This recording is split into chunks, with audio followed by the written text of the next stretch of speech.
দাঁড়িয়ে মালটা পোজ দিচ্ছে।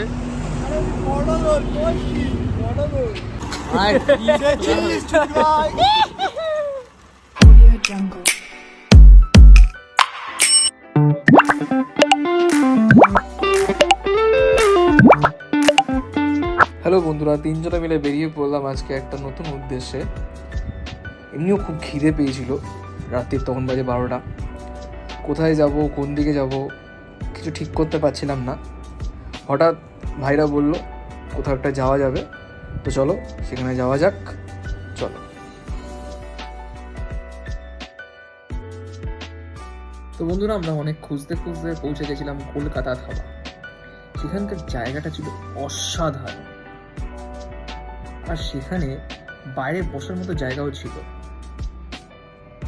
এবং ওখানকার অ্যাম্বিয়েন্সটা ছিল সেই লেভেলে।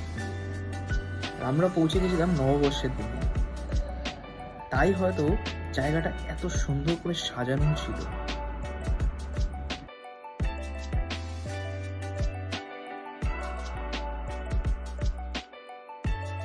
সব থেকে ব্যস্ত মানুষ, বন্ধুদের সাথে বেরিয়েছে, তারপরও এত বিজি আর বিজি, সারাক্ষণ খালি বিজি আর বিজি।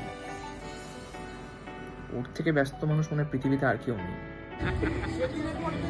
ছবিটা ভালো দেখা, ছবিটা বাঙালি। তো বন্ধুরা, হাসি মজা তো চলতেই থাকবে। চলে এসছে আমাদের টেবিলে আমাদের খাবারটা, দেখে জিভে এমনি জল চলে আসছে। তো আমরা আমাদের সার্ভিস বয় আমরা কিন্তু নিজে ঘুরে বেড়াই বন্ধু।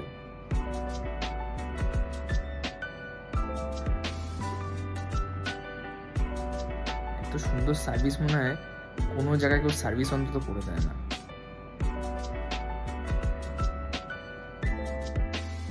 আস্তে খাবো, কেউ তোরটা কেড়ে নেবে না, আস্তে খা।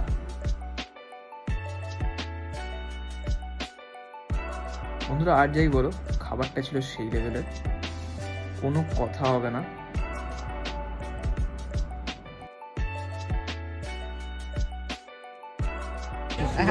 মেয়েদের পয়সা মেয়েদের গেলে মেয়েদের কাছে রিটার্ন টাকা নিত না, কিন্তু আমাদের কাছ থেকে নিচ্ছে। কিন্তু এই যে বলছে এটা ব্লগে সুরাজ দেবে না। আরেকবার খা ভাই, তো ভাই দিবি ভাই, এটা আরেকবার খা। আমি তো খাবারটা তুই দাঁড়িয়ে মালটা পোজ দিচ্ছে।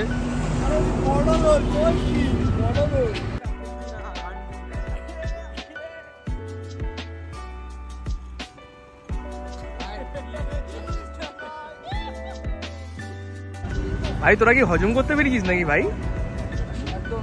এই সারা দুজনে একসঙ্গে ইয়ে করেছে।